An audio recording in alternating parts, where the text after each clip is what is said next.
नमस्कार विद्यार्थी मित्रों, आज मैं आपको कक्षा 9 का गद्य तीसरा क्या निराश हुआ जाए पढ़ाऊंगी। क्या निराश हुआ जाए, इस गद्य में हमने पहले वीडियो में देखा कि लेखक हजारी प्रसाद द्विवेदी वो जब समाचार पत्रों में जो खबर आती है कि आज डकैती हुई, वहाँ पर तस्करी हुई, ऐसी खबरें सुनकर, ऐसी खबरें पढ़कर वो बहुत दुखी हो जाते। उसको लगता है कि इस दुनिया में कोई ईमानदार है ही नहीं, लेकिन ऐसा नहीं है। बाद में कुछ जीवन में ऐसे भी घटनाएं घटती जिसकी वजह से हमें ऐसा लगता है कि आज भी लोगों के दिल में मानव मूल्य जो है वो आज भी जीवित है, वो आज भी अपने मूल्यों पर कायम है।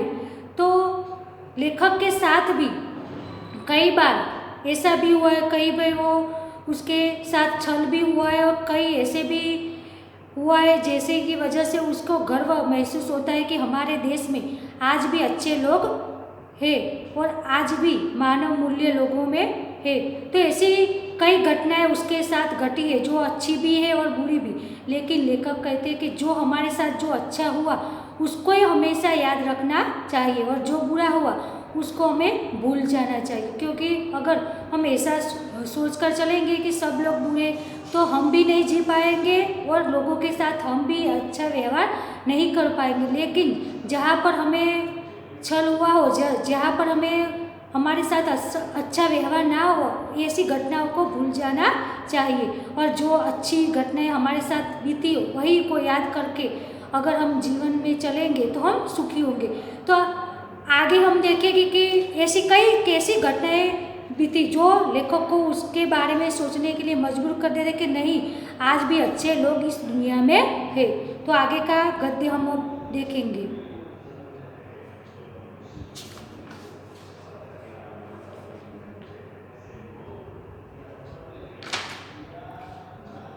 भारतवर्ष ने कभी भी भौतिक वस्तुओं के संग्रह को बहुत अधिक महत्व नहीं दिया है। उसकी दृष्टि से मनुष्य के भीतर जो महान आंतरिक तत्व स्थिर भाव से बैठा हुआ है वही चरम व परम है। लोभ, मोह, काम, क्रोध आदि विकार मनुष्य में स्वाभाविक रूप से विद्यमान रहते हैं, पर उन्हें प्रधान शक्ति मान लेना और अपने मन तथा बुद्धि को उन्हीं के इशारे पर छोड़ देना बहुत निकृष्ट आचरण है। भारतवर्ष ने कभी भी उन्हें उचित नहीं माना, उन्हें सदा संयम के बंधन से बांध कर रखने का प्रयत्न किया है। परंतु भूख की उपेक्षा नहीं की जा सकती, बीमार के लिए दवा की उपेक्षा नहीं की जा सकती, गुमराह को ठीक रास्ते पर ले जाने के उपायों की उपेक्षा नहीं की जा सकती। लेखक कहते हैं कि भारतवर्ष ऐसा ही एक विश्व में एक ऐसा ही देश है जिसकी संस्कृति चारों ओर फैलाई है। आज भी भारत में हमें ऐसे कई अच्छे लोग देखने को मिलते हैं। तो ऐसे भारतवर्ष ने कभी भौतिक वस्तुओं को महत्व नहीं दिया। तो ऐसे भारत देश के हम निवासी हैं, लेकिन जो लोग भूखे हैं, जो बीमार हैं, उसकी उपेक्षा नहीं की जा सकती। हुआ ये है कि इस देश के कोटि कोटि दरिद्र जनों की हीन अवस्था को दूर करने के लिए ऐसे अनेक कायदे कानून बनाए गए जो कृषि, उद्योग, वाणिज्य, शिक्षा और स्वास्थ्य की स्थिति को अधिक उन्नत और सुचारू बनाने के लक्ष्य से प्रेरित है। परंतु जिन लोगों को इन कार्यों में लगना है उनका मन हर समय पवित्र नहीं होता। प्राय वे यही लक्ष्य को भूल जाते हैं और अपनी सुख सुविधा की ओर ज़्यादा ध्यान देने लगते हैं। भारतवर्ष में जो लोग दुखी है, जो निसहाय, उसकी सहाय करने के लिए ऐसे कई कायदे कानून बनाए गए जिससे उसको सहायता मिले। लेकिन इस काम के लिए जिसको चुना गया, जिस अधिकारी को चुना गया, वो इस लक्ष्य को भूलकर वो अपने ही बारे में सोचता है, यानी कि जो पैसे जिसको देने हैं वो देते नहीं, जो सहाय जिसको देनी है उसको वो नहीं देते और अपनी सुख सुविधा में के बारे में ही सोचते रहते हैं। व्यक्ति चित्त सब समय आदर्शों द्वारा चलित नहीं होता। जितने बड़े पैमाने पर इन क्षेत्रों में मनुष्य की उन्नति के विधान बनाए गए, उतनी ही मात्रा में लोभ, मोह जैसे विकार भी विस्तृत होते गए। लक्ष्य की बात भूल गए। आदर्शों का मजाक का विषय बनाया गया और संयम को दफियानुसी मान लिया गया। परिणाम जो होना था वो हो रहा है। यह कुछ थोड़े से लोगों के बढ़ते हुए लोभ का नतीजा है, परंतु इससे भारतवर्ष के पुराने आदर्श भी अधिक स्पष्ट रूप में महान और उपयोगी दिखाई देने लगे। व्यक्ति का चित्त जो हर समय आदर्श नहीं होता, वो भी लोभ में आ जाता है और गलत काम करता है। लेकिन ऐसा सोच लेना जरूरी नहीं कि जो अधिकारी है, जो इस बड़े पद पर है, वो सब लालची है। ऐसा होता नहीं। भारतवर्ष सदा कानून को धर्म के रूप में देखता आ रहा है। आज एकाएक कानून और धर्म में अंतर कर दिया गया है। धर्म को धोखा नहीं दिया जा सकता, कानून को दिया जा सकता है। यही कारण है कि लोग धर्म भीरू है, वे कानून की त्रुटियों से लाभ उठाने में संकोच नहीं करते। भारतवर्ष सदा कानून को धर्म के रूप में देखता है। धर्म यानी कि जो हम धर्म में मानते हो, वो धर्म को हम कभी धोखा नहीं देता, इसलिए कानून को धर्म के रूप में मानते हैं। लेकिन फिर भी कभी कभी कुछ ऐसे इंसान होते हैं जो धर्म को भी धोखा दे देते हैं।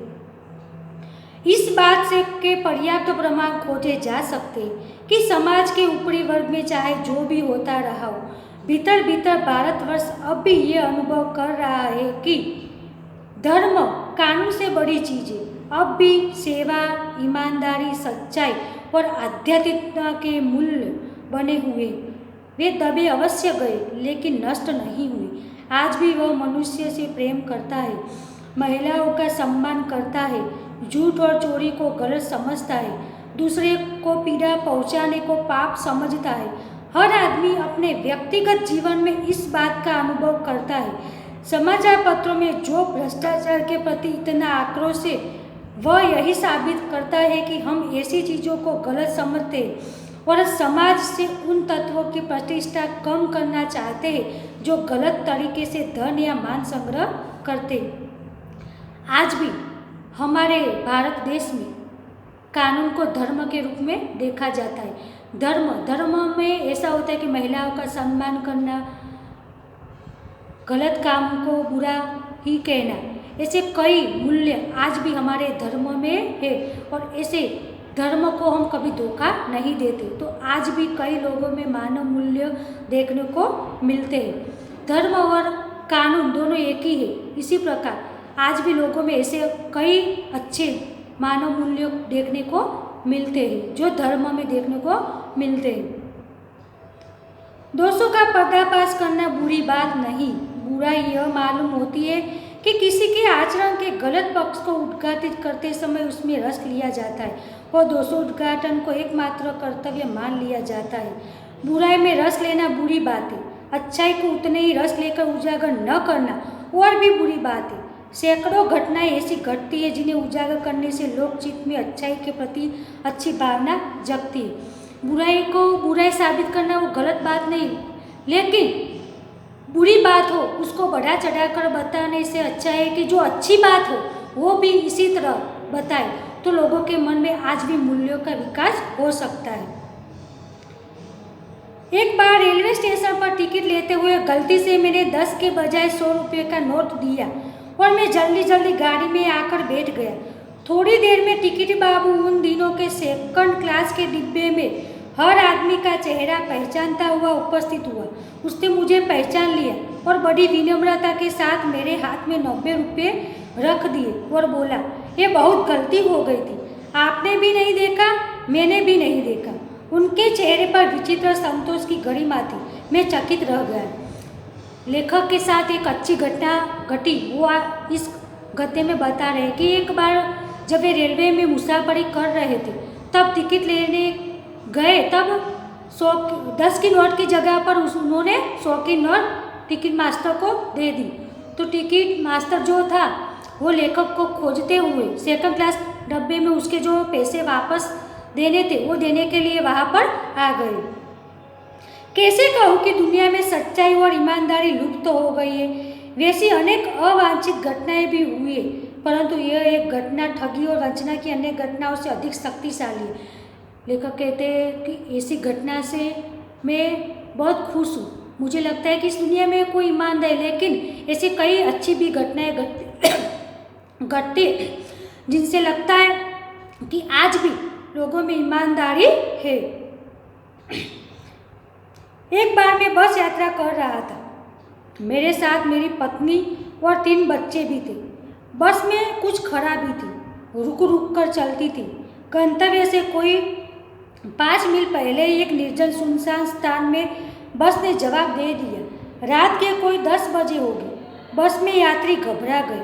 कंडक्टर ऊपर गया और एक साइकिल लेकर चलता बना।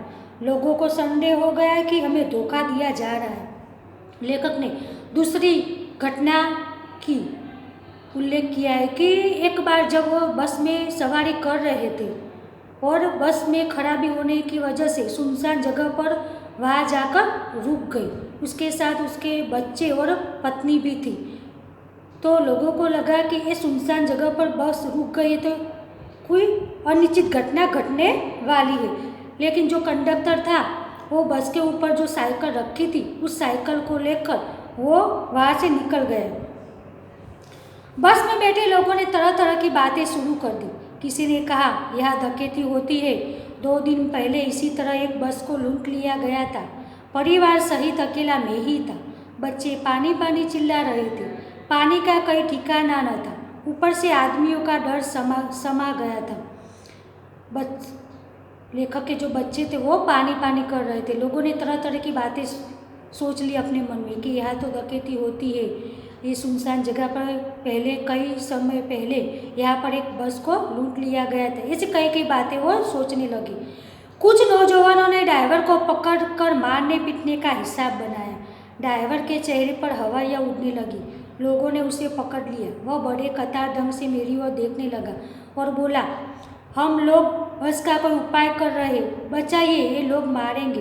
डर तो मेरे मन में भी था, पर उसकी कतार मुद्रा देखकर मैंने यात्रियों को समझाया कि मारना ठीक नहीं है, परंतु यात्री इतने घबरा गए कि मेरी बात सुनने को तैयार नहीं हुए।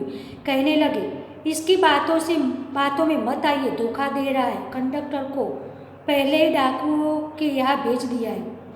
कुछ नौजवानों ने ड्राइवर को पकड़ लिया और घेर लिया और उसको मारने लगे, क्योंकि लोगों को लग रहा था कि ड्राइवर और कंडक्टर वो भी इस डाकुओं के साथ मिले हुए हैं। इसीलिए ये सुनसान जगह पर बस रुक दी और हमें लूटा लेंगे।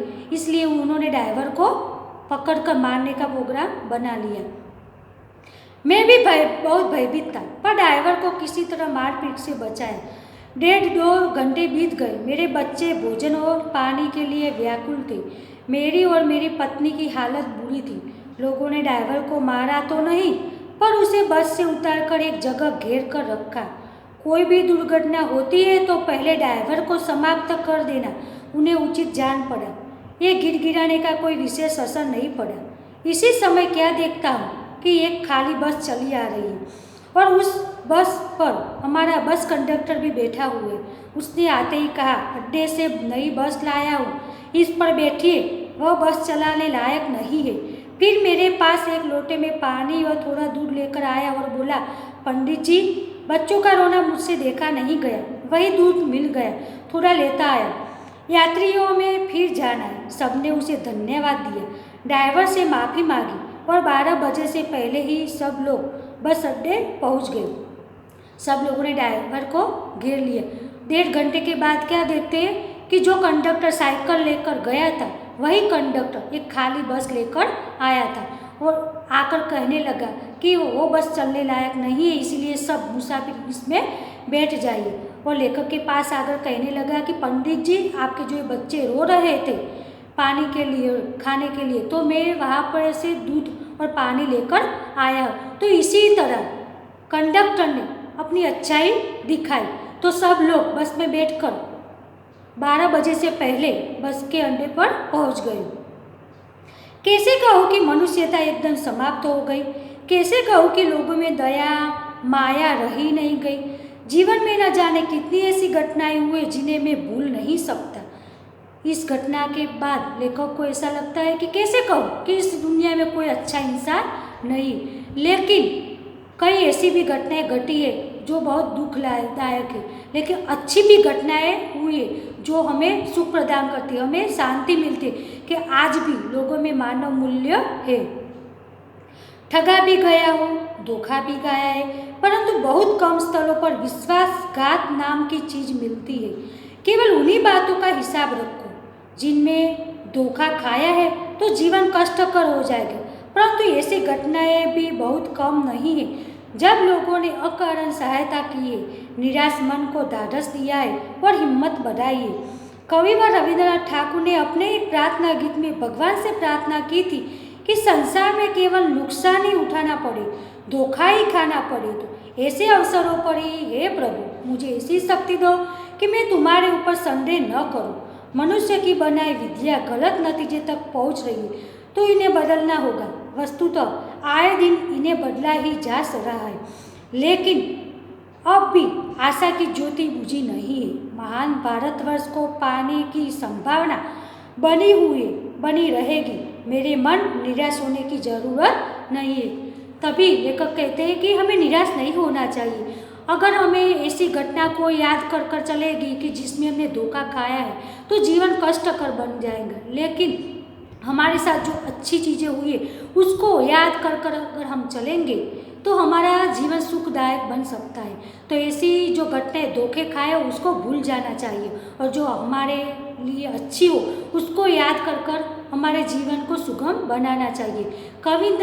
कवि रविंद्रनाथ टैगोर ने अपने प्रार्थना गीत में भी यही प्रार्थना की है भगवान को कि हे भगवान, जहाँ पर अगर हमने धोखा खाया है उसको मैं भुला दूँ और जहाँ अच्छे अनुभव मुझे मिले वही को मैं याद करूँ, और मनुष्य में भी ऐसे कई मनुष्य को अच्छे राह पर चले और जो ये विश्व में, जो ये देश में जो चल रहा है उसको मैं बदलने की कोशिश करूँ। तो इस गद्य के जो स्वाध्याय शब्दार्थ के जो प्रश्न है वो सबको आपको अपनी नोट में लिखना है।